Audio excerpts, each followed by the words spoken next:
Single most important ingredient of learning to become influential, of learning to affect others with your words, is understanding the difference between what I want to say, what you need to hear.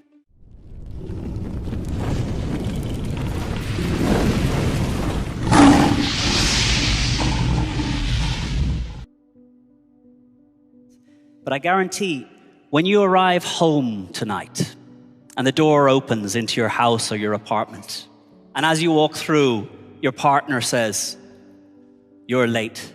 You're always late." In this moment, what I want to say, what you need to hear, become very far apart. And in this moment, you have a choice. But many don't take this choice. The most powerful word that you can learn when you start to feel emotion jump. Because when emotion jumps, intelligence drops. If you feel inside yourself a chute, a Spanish word for a surge in emotion, I want you to practice using the word interesting. You arrive home a few minutes later than you had agreed. You smile because you fought the traffic to get home quick. You open the door. It opens. There's a face there with a bit of a grimace saying, "You're late. You're always late." What are you going to say? Good. You get to work tomorrow. Your boss says, "Where's that report? I thought it was ready." What do you say? Good. You're ready. This word, interesting, gives you time to make a more conscious decision between what I want to say and what you need to hear. There are days you will still decide it's worth it. But there's a few more weekends that we spent in a sense of connection, intimacy, and love. There'll be a few more meetings at work that quickly move on to looking at what do we do? Where do we go from here? How do we use what we've got? We'll become resourceful rather than looking at who screwed up to get us here.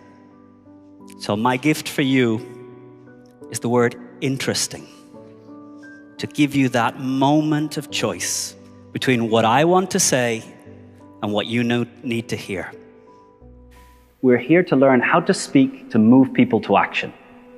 And one of the keys here is your call to action, how you close a speech. There are two ways to close. There's the direct close and the indirect close. In the direct close, you ask specifically for the action you're looking for. Vote for me. Sign on the dotted line. Buy my product.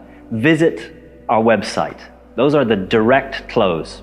The direct close is quite aggressive, but it makes it clear what action you're looking for from the audience. The second type of close is the indirect close. An indirect close reminds the audience of the pain that they will continue to suffer until they do your action. What's the pain that the audience will suffer until they implement your action? Will they stay late at work every day until they use your new time management technique? Will their children suffer every day when they smoke and that smoke smell reaches them? If they fail to insulate their attic, will they lose 10 euros in energy going out through the roof every day? So a direct close, call for the action directly. An indirect close, remind the audience of the pain. What's the pain that's going to go away when they move to the action you're looking for? Those are the only two ways to call to action. And Aristotle tells us we need to connect on three levels if we are to change another person, if we are to reach them with our words, if we are to reach them and allow them to see a new way of seeing the world. Logos, ethos, and pathos.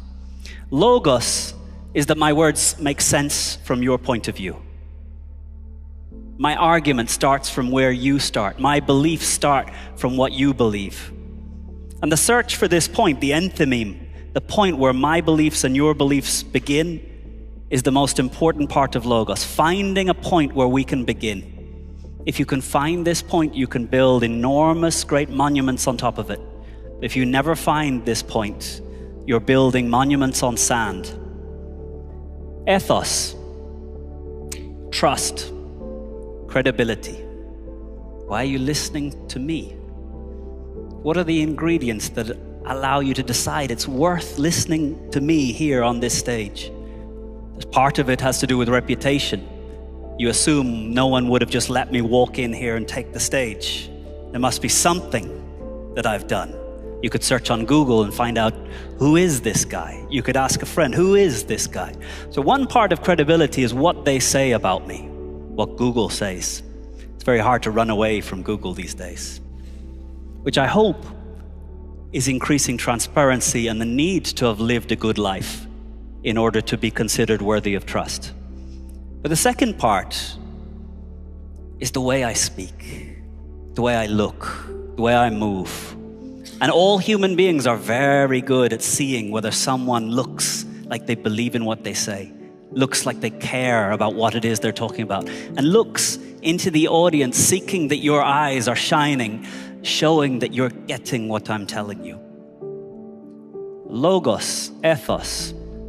The third element is pathos, emotion. Aristotle said, if you connect with the reason, you see my motive and you have a reason to trust, but you do not feel as a human being, you will not change. You will do what you would have done anyway. But if I am to get a change to happen, I must connect through emotion.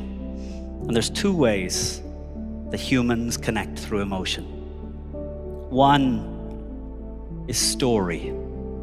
Story is how we share emotion. A story is an atomic element of emotion. The second is by feeling it intensely. Logos, ethos, and pathos.